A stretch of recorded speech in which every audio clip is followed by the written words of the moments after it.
Hanya wiji bumi hawening pening, bayu murti wohing pakerti, candi angin para budura, wilaheng skareng bawana langgeng, wilaheng skareng bawana langgeng. Hanya wiji bumi hawening pening, bayu murti wohing pakerti, Nyai Sinah, Nyai Jumina, urip sumuruping manah, urip sumuruping manah. Urip sumuruping manah.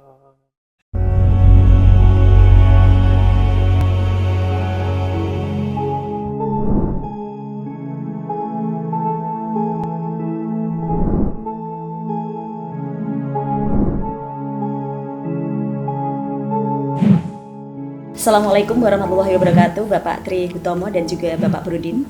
Waalaikumsalam warahmatullahi wabarakatuh. Terima kasih atas kehadirannya di podcast kami Ngonsendika, ngobrol santai bareng Dinda Kirana di kesempatan hari ini. Dan semoga ini menjadi penyemangat bagi kita semua tentang tema yang kita angkat, melawan kerusakan alam dari perspektif seni budaya. Di sini Bapak Tri Hutomo sudah 3 kali hadir ya di podcast kami, dan menggandeng beliau Bapak Brodin selaku dari seniman dan budayawan di Kabupaten Jepara tentang tema yang kita angkat, melawan kerusakan alam. Di sini ada kalimat yang kita tanda petik, melawan kerusakan alam.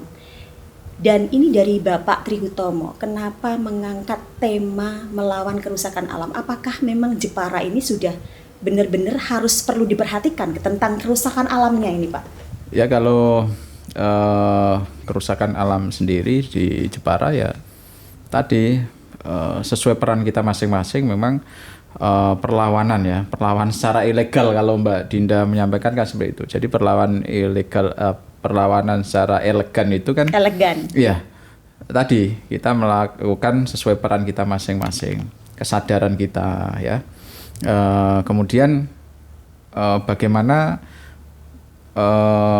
peran kita dalam perlawanan itu. Jadi perlawanan ya, di sini kalau bahasanya lebih panjang itu sebenarnya perlawanan pembiaran di sini. Jadi perlawanan pembiaran terhadap kegiatan. Jangan dibiarkan rusak. Begitu. Karena di sini perlawanan pembiaran. Jadi di sini ada kalimat pembiaran misalnya. Di situ berarti ada pihak yang seharusnya berwenang, tapi melakukan pembiaran terhadap keberlangsungan kegiatan yang berpotensi merusak tadi.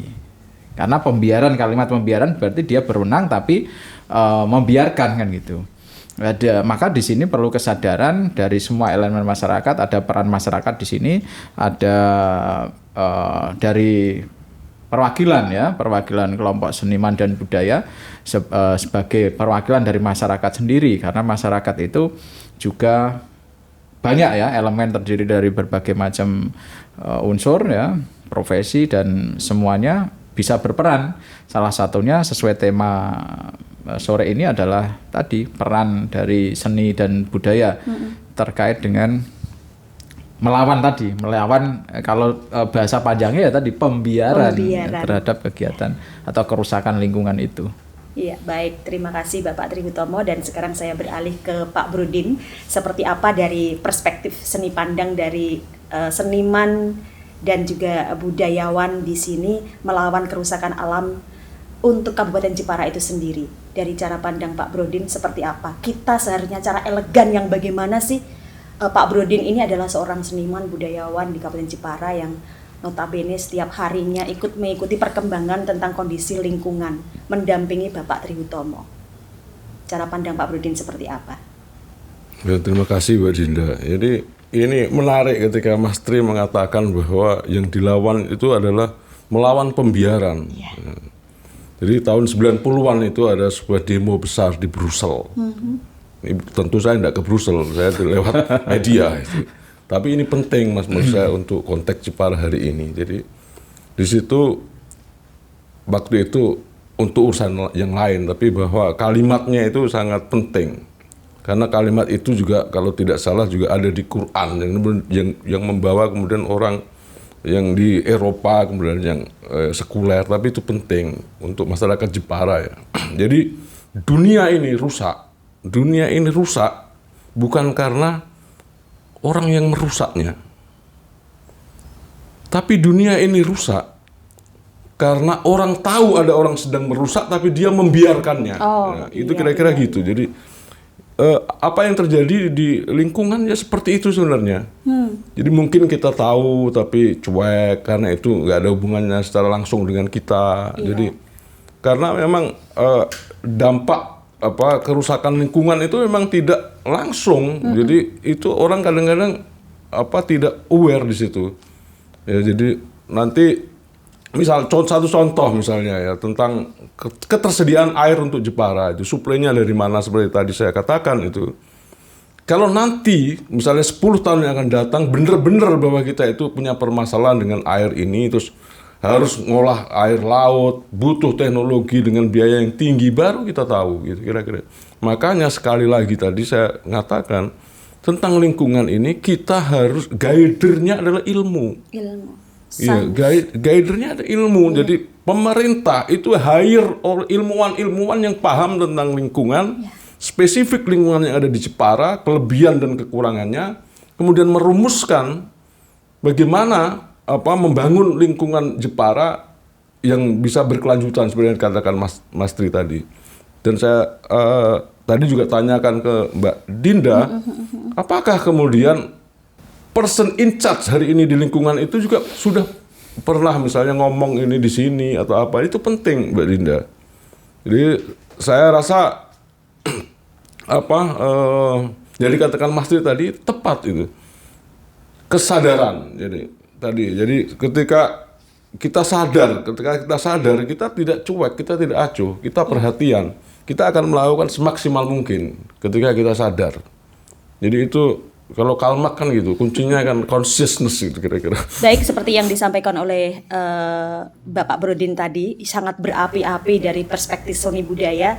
Ternyata memang benar kita perlu memperhatikan kondisi dan situasi yang ada di lingkungan Kabupaten Jepara ini. Seperti apa kira-kira seharusnya dalam mensikapi hal ini, peran pemerintah? Peran pemerintah ini sangat penting agar jadi acuan oleh masyarakat Kabupaten Jepara, termasuk pelaku-pelaku itu tadi. Pelaku di mana mereka yang merusak lingkungan.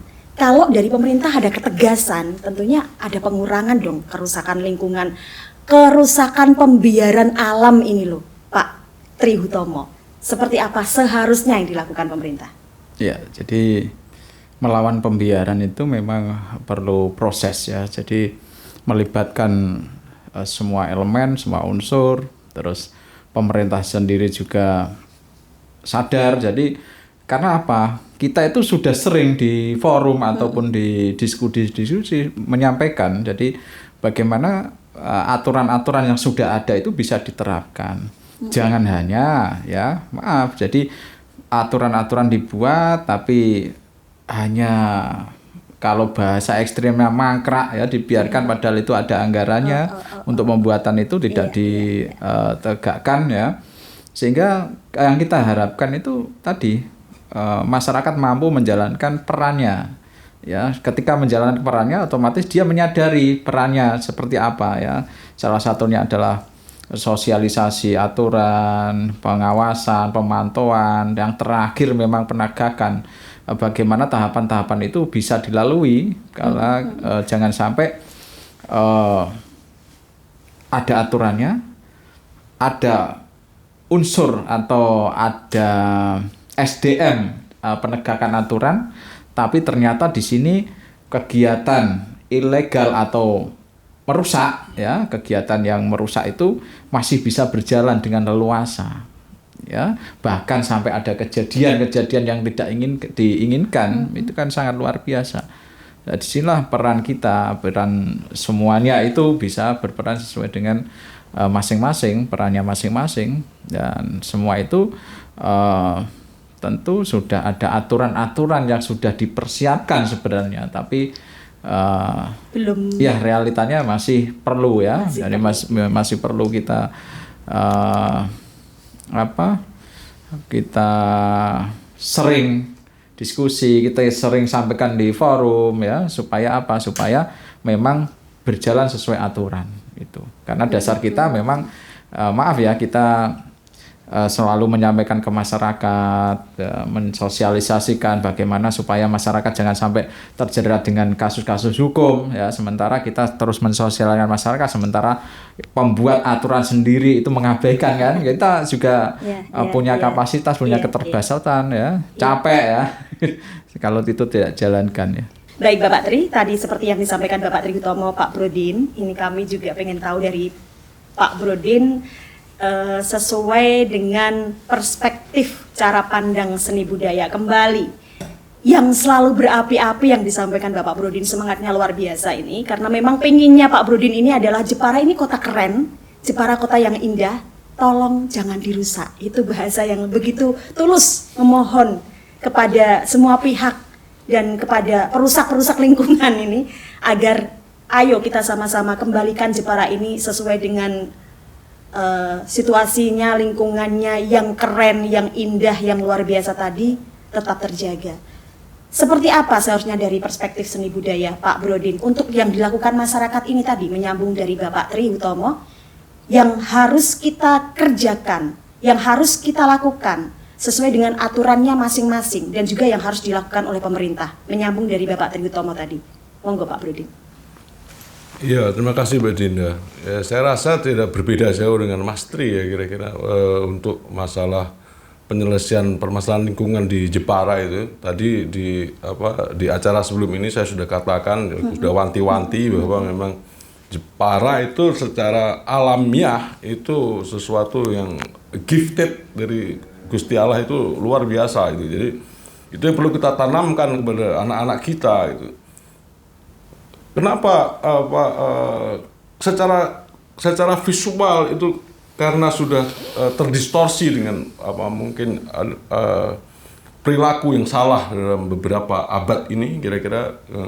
Tapi kalau kita mau kemudian melihat landscape Jepara dari Muria sampai ke Karimun Jawa, itu pasti kita akan setuju ketika UNESCO menyatakan bahwa wilayah kita itu adalah biosfer, cagar biosfer yang yang gunanya itu untuk seluruh sekalian alam. Apakah memang ada kejadian ekstrim separah apa sih kondisi Jepara ini? Kejadian ekstrim yang terjadi, yang masalah lingkungan maksudnya? Ya masalah lingkungan sebenarnya kan kalau Mbak Dinda ke pantai. Apakah pantai Jepara menurut Mbak Dinda bagus? Itu yang sederhana saja itu. Terus beberapa kali tadi ada masyarakat yang menanya tentang galian C yang tentang ilegal dan tidak ilegal. Bagi kita nggak penting itu ilegal atau tidak ilegal, itu urusan hukum kan. Kita masyarakat itu sebenarnya baik atau tidak, benar atau tidak, dan dasarnya kan dasarnya itu untuk kehidupan bersama tadi, dasarnya adalah ilmu. Kalau kita ngomong benar itu secara ilmu benar nggak itu? Kalau ilegal dan legal tidak penting, berarti legal pun bisa merusak? Ya tadi seperti katakan bisa, sangat bisa. Karena persekongkolan jahat itu tidak saja terjadi di luar yang legal. Mas Tri lah mengalami proses itu, ya, banyak proses lah itu. Jadi ya kita terbuka saja lah, kita nggak boleh menutup mata. Bagaimana sih peradilan kita misalnya? Baru-baru kasus-kasus besar itu ada di depan mata kita hampir setiap hari gitu. Tapi kita pura-pura tidak tahu seolah-olah. Dan itu terjadi pembiaran. Iya sama di bidang lain juga terjadi pembiaran. Ya kali ini kita ngomong tentang lingkungan ya. Dan lingkungan itu adalah isu yang paling seksi di kesenian misalnya, di budayaan ya. Dan itu sangat penting karena apa? Bukan cuma seksi secara ekspresi, tapi itu seksi secara hakikat gitu. Karena lingkungan itu adalah dasar hidup kita. Hutan kita, laut kita itu adalah cadangan oksigen kita. Saya juga karena sering ngumpul sama anak-anak lingkungan, kemudian tahu ternyata dari terumbu karang itu dia nyuplai juga oksigen yang luar biasa ternyata. Iya. Ketika terumbu karang kita rusak, ya kita rusak. Misalnya di bibir pantai Jepara ini, saya rasa itu terjadi kerusakan mungkin ya. Prediksi saya itu ketika Jepara menjadi satu pelabuhan perang. Kalau enggak, itu juga kita punya sebenarnya koral-koral atau terumbu karang kita itu paling enggak hampir sama dengan yang di Karimun. Satu lagi Mbak Dinda, ini cerita empirik saya ya. Ketika pertama kali saya ke Karimun, saya kecewa. Karimun itu ternyata nggak ada yang menarik ketika saya turun dari kapal jalan gitu. Apanya yang menarik ini? Pulau ini dibuat semrawut kocar-kacir dengan karuan gitu. Jadi karena saya juga suka usil gitu. Saya berharap banyak tapi ternyata nggak gitu. Saya baru sumpyo, tahu nggak sumpyo itu? Shock gitu ya. Ketika saya nyemplung ke laut. Ketika saya nyemplung ke laut, saya baru sadar ternyata kenapa orang bule itu selalu datang ke Karimun gitu. Karena di situ surga, real heaven gitu. Wow. Jadi saya belum pernah menyelam. Loh iya, kita sama Mas Tri, Pak Brodin yang menyaksikan di bawah laut. Kita menyusuri ke bawah pantai dengan untuk urusan tertentu ya. Jadi kita lihat di banyak titik itu, wah luar biasa, warna-warni, tumbuhan biota laut bisa kita lihat secara langsung. Itu yang di Karimun. Kemudian yang di daratan nanti kira-kira. Yang di daratan sebenarnya banyak. Ada beberapa teman yang secara khusus gitu mengkonservasi kekayaan endemik tumbuhan-tumbuhan muria. Itu juga bisa dikembangkan jadi edukasi awalnya, kemudian bisa bisa didesain untuk kita bisa membayangkan, oh kenapa Sima hebat, kenapa Kalingga hebat, gitu. Kita kan punya DNA itu gitu. Nah, tapi kalau tidak ada political will, kemudian tidak ada political action yang tepat, ya sama saja, sami mawon. Nah, itu tugas kita bersama dalam konteks misalnya tentang lingkungan alam, kita nggak bisa bekerja sendiri-sendiri. Nah, itu yang menurut Habermas itu namanya harus menciptakan masyarakat komunikatif. Harus sinergi, harus terbuka komunikasi, nggak bisa. Kalau ada stuck, apalagi silent society, ya hancur kita. Baik, terima kasih Bapak Brodin, dan ini sangat berapi-api ya, betapa tidak relanya kalau kami menyaksikan apa yang disampaikan Pak Brodin itu, betapa tidak relanya Pak Brodin ini terhadap lingkungan yang ada di Kabupaten Jepara kalau dirusak begitu loh Pak Tri, intinya seperti itu. Karena beliau ini punya rasa salut, rasa ingin sekali untuk Jepara ini keindahannya Alyo tetap dipertahankan dan dilestarikan.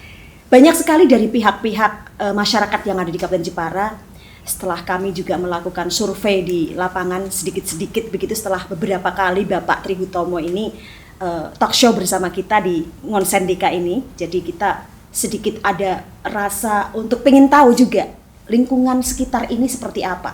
Banyak sekali juga masyarakat mbok yao gitu, pihak terkait ini didatangkan agar supaya permasalahan-permasalahan ini clear terjawab gitu. Dari Pak Tri Hutomo mungkin bisa memberikan jembatan untuk beliau-beliau pihak terkait ini bisa didatangkan di podcast ini agar supaya permasalahan yang begitu rumit, begitu mengkhawatirkan, mentir-mentir lingkungan di Kabupaten Jepara ini tidak semakin rusak, Pak. Seperti apa menanggapinya? Iya. Jadi kalau menyambung tadi ada kalimat berapi-api, berarti ada sesuatu di situ ya. Jadi ada, kalau bahasa Jepara itu kan kemomosen. Jadi kalau ketika disampaikan berapi-api berarti ada sesuatu ya, ketika kita sudah menyampaikan secara diskusi maupun di forum ya, itu ternyata hasilnya sama, berarti ada berapi-api tadi ya, dalam arti kemomosen ya. Tapi tadi kalau ada permintaan dari masyarakat seperti itu ya, memang seharusnya memang seperti itu. Tapi di sini kembali lagi harus kita lihat kesiapan ya, kesiapan dari pihak atau pejabat yang berwenang itu apakah siap menyampaikan kepada masyarakat secara terbuka seperti ini ya. Karena di forum atau di diskusi secara formal, forum di ruang tertutup pun sudah beberapa kali kita sampaikan, tapi realitanya memang Belum. tindakan-tindakan konkret itu belum sebegitu efektif dalam upaya penegakan aturan, terutama terkait dengan kasus lingkungan. Kalau kita lihat kasus lingkungan di Jepara itu luar biasa dalam arti untuk memperjuangkan untuk memperjuangkan penyelesaian kasus lingkungan itu lama. Ya, salah satu contoh di kasus Karimun itu 3 tahun. Tambang ini hampir 1 tahun ya. 1 tahun itu belum selesai. Dalam arti saat ini masih dalam proses hukum ya, dan ada titik-titik yang lain yang sudah kita istilah inventarisir dan kita lakukan langkah-langkah upaya hukum. Nah, di situ perlu suatu keteguhan, suatu konsisten. Kalau Mas Brodin tadi keilmuan itu yang paling utama. Keilmuan itu kalau saya melihat itu dari spiritual ya maupun dari akademisi, itu dalam satu ikatan dalam upaya penegakan aturan itu memang harus, saya kira perlu kesiapan, termasuk pejabat yang atau pihak berwenang yang mau diundang ke sini itu kalau saya melihat itu siap atau enggak gitu. Jadi menyampaikan secara publik itu memang perlu kesiapan dari segala apa. Tapi tetap ada keinginan untuk. Ada keinginan itu yang seharusnya nanti. Memang harus ya. Yang kita harapkan itu ya Mbak Dinda, iya. nanti kita harapkan pihak-pihak yang berwenang terkait itu memang kita bisa diskusi bareng secara publik ya, biar masyarakat melihat dan menilai dan bisa mendapatkan suatu ilmu dari yang berkompeten itu. Maka dulu saya menyampaikan serahkan pada ahlinya, ya salah satunya itu memang harus kita lakukan, mengundang pihak terkait itu. Ya, harapan-harapan dari Bapak Tri Hutomo untuk mengatasi hal ini ke depan seperti apa kira-kira nanti dengan seperti permintaan masyarakat mengundang pihak terkait, solusi terbaik harus sebagaimana, harapan dari Bapak Tri seperti apa? Ya, sinergisitas ya, terus masyarakat paling enggak kalau mengutip suatu kisah ya, jadi semut yang berusaha memadamkan kobaran api yang bakar Nabi Ibrahim itu memang dia menyadari bahwa itu tidak mampu memadamkan, tapi di sini kita menyampaikan pada publik bahwa sikap atau posisi kita tegas, jelas ya. Jadi posisi kita di pihak ya yang tadi melawan pembiaran tadi, kegiatan-kegiatan yang berpotensi merusak alam atau lingkungan. Jadi meskipun kita tahu bahwa itu prosesnya lama, bahwa itu prosesnya melalui dinamika yang terjadi, bahkan tidak jarang itu bisa berdampak pada kita. Jadi kita yang dulu pernah kita sampaikan adalah konsistensi. Sinergi, termasuk teman-teman seniman dan budaya. Ini memang kita tidak bisa bekerja sendiri dan berdiri sendiri, teriak-teriak sendiri tidak bisa.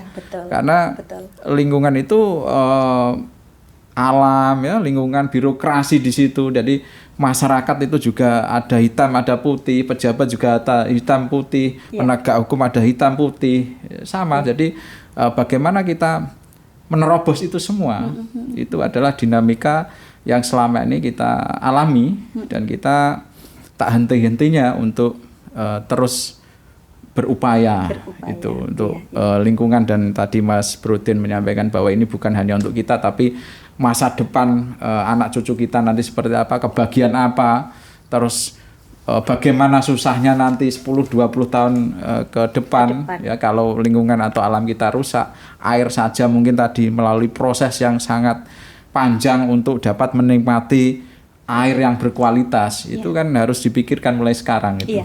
Baik, sebagai closing statement ya tadi yang sudah kita dengarkan Pak Brodin dari Bapak Tri Hutomo yang mengharapkan dari pemerintah Kabupaten Jepara, pihak terkait ini duduk bareng untuk berdiskusi. Itu juga keinginan dari masyarakat Kabupaten Jepara, karena pembahasan tentang kerusakan lingkungan ini memang benar-benar perlu diselesaikan untuk kedepannya. Dari Pak Brodin seperti apa mungkin bisa menanggapi tambahan untuk closing statement kita di podcast hari ini, untuk supaya agar masyarakat ini bisa sedikit lega dengan jawaban-jawaban yang disampaikan Bapak Brodin, seorang budayawan dan juga seniman Jepara yang cara pandangnya dan keinginannya ini begitu berapi-api, tidak rela lingkungan di Kabupaten Jepara ini rusak. Seperti apa, Pak? Ya, pertama standar bahwa pelestarian lingkungan itu masalah kita bersama, itu nomor satu. Jadi seperti tadi Mas Tri mengatakan bahwa sinergitas itu kita kelola, kita maksimal untuk konsentrasi di masalah lingkungan, semua stakeholder termasuk Mbak Dinda dari media itu, orang dari pendidikan, dari media, dan saya memberi catatan khusus untuk pemerintah dalam konteks leadership tadi. Karena Jepara itu ya pasti identik dengan pemerintah Kabupaten Jepara itu. Jadi memang dia harus bekerja lebih, harus terukur, harus akuntabel, harus ada laporan kepada masyarakat gitu. Jadi ketika pemerintah itu memberi contoh yang baik, itu akan lebih mudah. Sinergitas akan lebih mudah ketika ada political will dari leader-leader kita gitu. Maksudnya dalam konteks ini adalah pemerintah dan DPRD Kabupaten Jepara itu, karena secara aturan mereka lah yang akan membawa kemajuan Jepara ini ke depan gitu. Jadi awareness untuk hal itu kita fokuskan kepada pemimpin, kita doakan pemimpin-pemimpin kita itu kemudian hatinya mulia, kemudian mereka berkeinginan membangun Jepara seperti kejayaan-kejayaan masa lampaunya, mereka sadar sejarah, sadar lingkungan, dan Jepara menjadi andalan kita, kebanggaan kita bersama, kira-kira gitu. Jepara menjadi kebanggaan dan andalan kita bersama. Terima kasih Pak Brodin, terima kasih Bapak Tri Hutomo, terima kasih, semoga bermanfaat podcast kali ini. Assalamualaikum warahmatullahi wabarakatuh. Waalaikumsalam warahmatullahi wabarakatuh.